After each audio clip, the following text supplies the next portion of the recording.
دايما مربوط مع كلمه براند ING براندنج، نقول احنا هنعمل براندنج.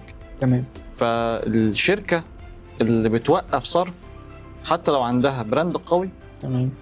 للاسف بتعطل وتموت. فمش هتلاقي مثلا ابدا بيبسي او كوكاكولا رغم ان هم خلاص شركات يعني عالميه وكبيره الا انه طول الوقت بيعملوا اعلانات واعلانات متجدده، يعني بيصرفوا على اعلاناتهم.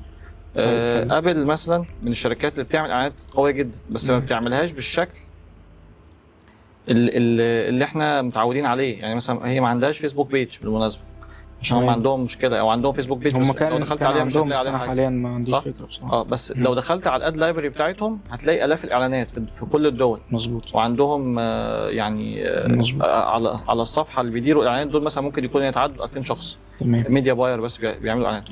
فهم طول الوقت وبيعمل طبعا ايفنت سنوي رهيب وبيصرف عليه مصاريف كبيره وبيعمل.